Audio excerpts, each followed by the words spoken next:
Bonjour, bienvenue sur santémédecine.net. L'algodystrophie ou l'algoneurodystrophie, qu'on appelle également syndrome douloureux régional, se caractérise par l'apparition de douleurs situées au niveau des articulations, le plus souvent des mains, des épaules et des genoux. L'algodystrophie est une maladie très handicapante, car très douloureuse, difficile à soigner et qui touche essentiellement les personnes ayant entre 35 et 65 ans. Ce type de pathologie intervient généralement après un choc, une atteinte ligamentaire, comme une entorse ou une intervention chirurgicale, mais reste parfaitement imprévisible, d'autant qu'elle peut également survenir sans raison apparente. D'autre part, sa cause n'est pas retrouvée dans plus de 20% des situations.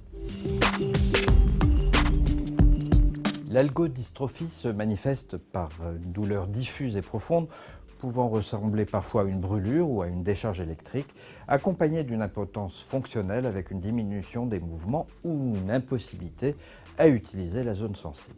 Le diagnostic d'algodystrophie est difficile à poser et il est généralement effectué par élimination, c'est-à-dire après avoir écarté les autres diagnostics potentiellement en cause lors de l'apparition de symptômes identiques. Les signes cliniques sont rarement suffisamment significatifs pour permettre d'établir un diagnostic certain. Les examens complémentaires sont une bonne indication et permettent d'éliminer d'autres pathologies, mais ne suffisent pas non plus à confirmer ce diagnostic. Finalement, il est possible de l'évoquer lorsqu'on retrouve suffisamment d'éléments tels qu'un antécédent de traumatisme ou d'une intervention chirurgicale, la présence d'une douleur, même si elle est légère, d'une raideur articulaire accompagnée d'une diminution de l'amplitude des mouvements, avec une fatigue musculaire, présente dans 50% des cas environ, ainsi qu'une déminéralisation mise en évidence à la scintigraphie osseuse.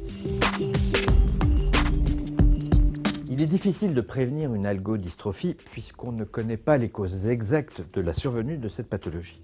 En revanche, on sait qu'elle a tendance à disparaître spontanément, de manière progressive dans 90% des cas, souvent dans les 6 mois à 2 ans qui suivent son apparition, sans que l'on sache exactement pourquoi cette fois encore. L'algodystrophie ne laisse généralement pas de séquelles, sauf quand, dans 10% des cas environ, elle s'est prolongée sur de plus longues périodes, au-delà de 2 ans environ.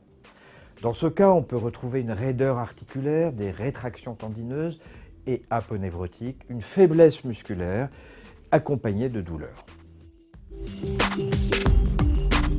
Les traitements utilisés pour lutter contre l'algodystrophie visent surtout à lutter contre la douleur. Il s'agit des antalgiques avec les anti-inflammatoires non stéroïdiens, de la kinésithérapie dont le but est de diminuer les troubles articulaires et d'éviter les déformations, mais également de l'ergothérapie qui a une place très importante avec la kiné, de la balnéothérapie et des méthodes alternatives manuelles qui peuvent avoir des effets bénéfiques comme par exemple l'ostéopathie ou la chiropraxie. Une prise en charge psychologique est parfois utile lorsque les symptômes se sont installés plus de 2 ans.